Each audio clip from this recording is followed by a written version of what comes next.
Hello, neurospicy, spiritually gifted friends. This video is about complex PTSD and being neurodiverse and how they can tend to overlap, and the practices that I've found that can be useful and helpful for both. So, I'm a holistic healing practitioner, and I've been studying and practicing energy medicine and somatic healing, Eastern medicine tools for over 20 years. And what I have found for myself and for other people is that some of these practices that I'm going to share with you are beneficial for both. And what's actually been discovered is that if you are neurodiverse, then as a byproduct of that, you most likely do have PTSD because the current systems are not set up to support those type of people, and because of that, in childhood it's very common for non-neurotypical kids to have many traumatic experiences, both in different systems and just kind of being misunderstood in relationships. So unfortunately, they kind of go hand in hand in some ways.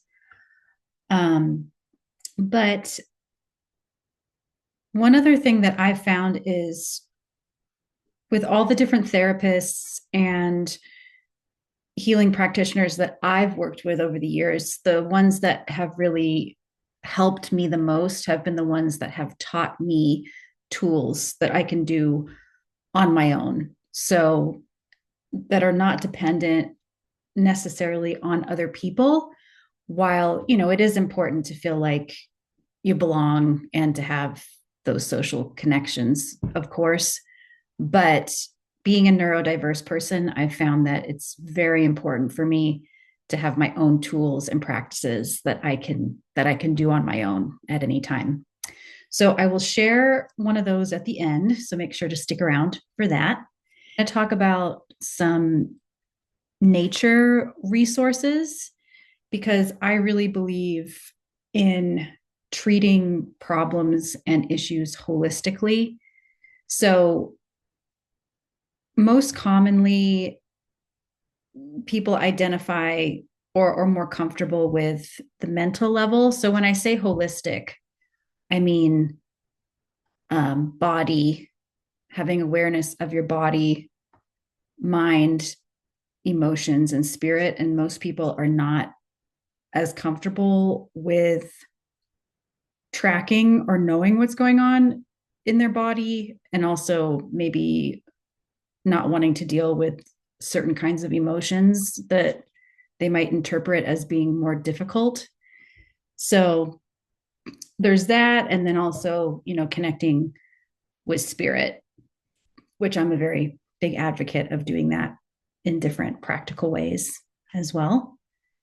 With body wisdom, spirit, and seeing spirit and nature as a teacher.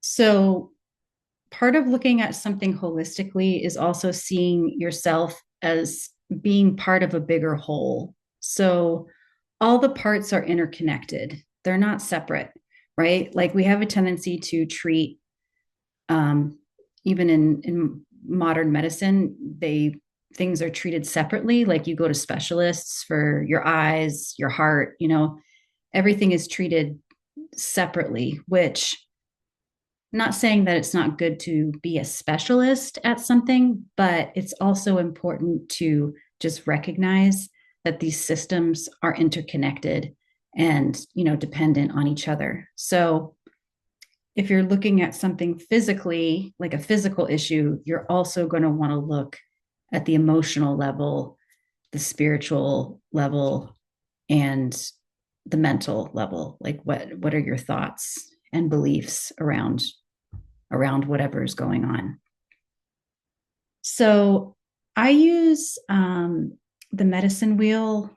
I've studied the medicine wheel for over a decade with a few different indigenous teachers. And it's a really potent, holistic model for how to look at personal development and what areas you might be out of balance. And it's super in depth and comprehensive. I teach classes on it, but it's just another way of looking at things holistically and realizing that we need to value the natural world and other species. Humans have a tendency to, think that we're the most important and that everything else is just there for our use and entertainment. But it's actually much more deep than that. All the things in our environment are very connected to us and, have wisdom and messages to share. So I'm very passionate about sharing from that perspective as well. Like even today, I live in the woods in Carmel Valley, California, and I always notice, what is going on with the nature and with the wild animals in my yard, in the surrounding area where I live. And today, the turkeys are here, and they're not here every day. That's not an everyday thing, but there's a lot of them and they're around. So I look at that as information. It's like our outer world is constantly reflecting to us something that might be going on internally, or it might be some kind of a message. Just spending intentional time in nature, doing mindful breathing, slowing down, just kind of becoming more aware of your environment, opening your perspective can be very helpful. Like when we're in fear or survival mode, our focus gets very narrow. So consciously just widening our focus and orienting to the environment has a calming effect on our nervous system. And a lot of the goal in trauma therapy is coming back to the present moment. So when we're dysregulated, when there's too much stuff going on, we can get very in our head and, just be thinking, or thinking about the past, thinking about the future. Maybe our body is operating like it did in the past, but that's not actually how it needs to be being right now. And sometimes, you need to do some nervous system reprogramming to support that. But practicing coming back to your breath and the present moment is always a good practice, like at any time of day. So let's do a quick balancing practice. So if you're sitting, just making sure you feel your feet on the ground.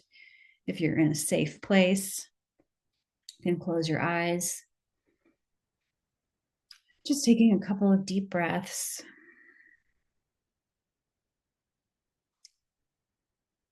Noticing where your breath goes. If it goes down into your belly, or if it's just in your chest, maybe seeing if it can go down farther into your belly.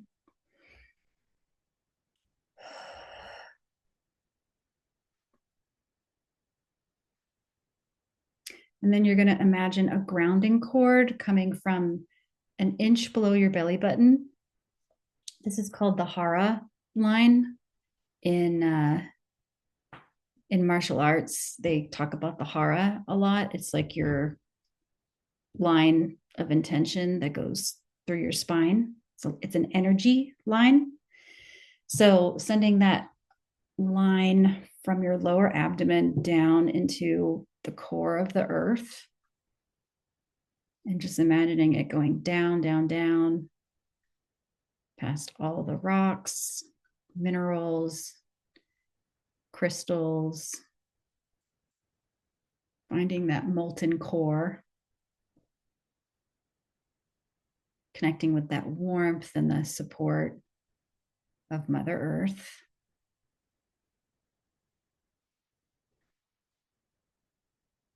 And if you want to, you can consciously draw that energy up, imagining like it's coming up to meet you,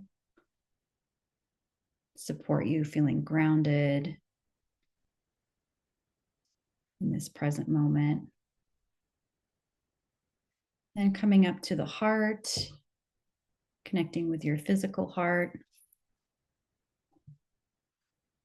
Just taking a moment to feel your own heart values, what really matters to you, what you want to give priority to in your life.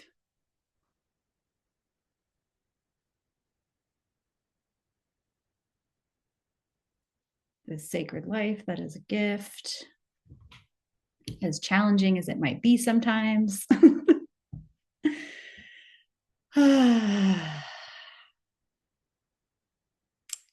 And then coming up, and you can imagine connecting to a point that is about 1.5 feet above your head. In energy medicine, this is called, in the tradition that I studied, it's called the ID point. So it's your individuation point from spirit. So it's the point that where you individuate from the whole, from source, into your own unique self, individuated expression of self in this physical form. So just connecting with that point, Father Sky, feeling this love and support from the spirit world, all of your allies, angels, guardians, spirit family, positive ancestors who want to support you on your life path.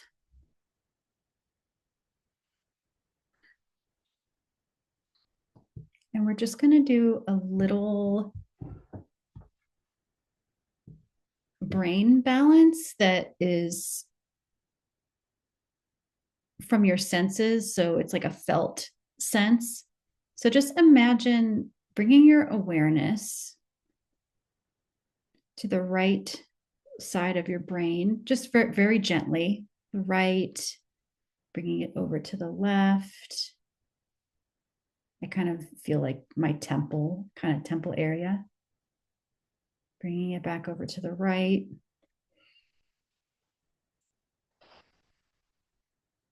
And the left.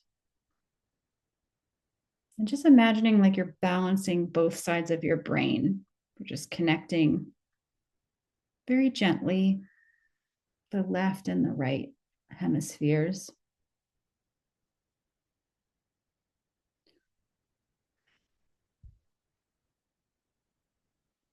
And if you want to, you can connect the upper and the lower. And then I like to go and imagine the center point of the brain where the pineal gland is, just connecting to that pineal gland.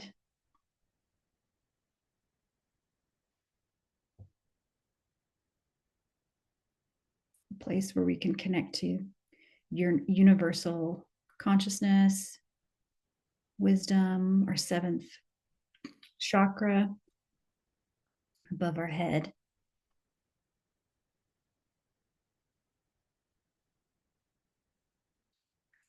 And then connecting to the third eye, the point in between the eyebrows, pituitary gland. I like in the school of clairvision, they say, rest in the third eye. So that just makes me feel like bringing the gentle awareness there and then just relaxing into that point.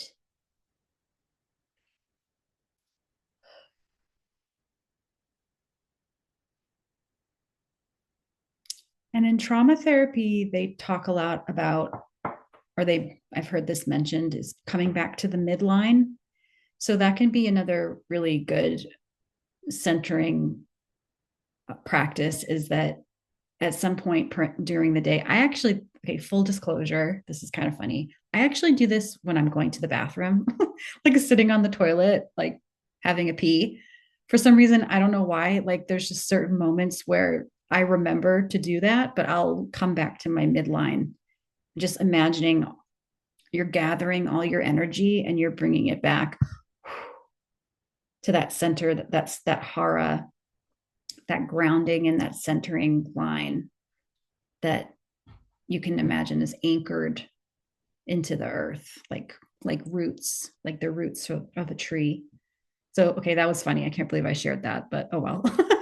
So just like little moments during the day that we do every day, where you can remember to come back to that, little small short practices when you get in the car. I do it a lot when I'm out, and if I'm about to go in somewhere, or have an appointment or something like that. Before I get out of the car, I'll do a little, center and grounding. Maybe not the full like brain balance. You want to do that when you have a little bit more space and privacy. But always, taking a pause, doing a little bit of deep breathing, feeling your seat, feel where your sit bones connect, feel your feet on the ground. It's kind of just that basic sensory grounding and centering. So I'll stop there, but that is it for today. Hope you can take, you don't have to use the whole thing. If there's a part that resonated with you more, I hope you can take whatever tidbit of that practice that felt supportive and use it just, whenever you need. If you feel like you're getting a little off balance or things just feel like too much, I feel like that, can happen a lot when we're neurodiverse. We have less spoons, than the average person. So we can get overwhelmed and like flooded more. And this is the same with complex PTSD. It's, the overwhelm can happen more quickly. So just these, tools where we take a time out. You can go into the bathroom if you're out somewhere, have in the car, have a private moment, and come back to your center and connect with that true self, the bigger aspect of self that we all have. All right. Thank you for watching. If you like this video, please like and subscribe, and see you next time. Bye.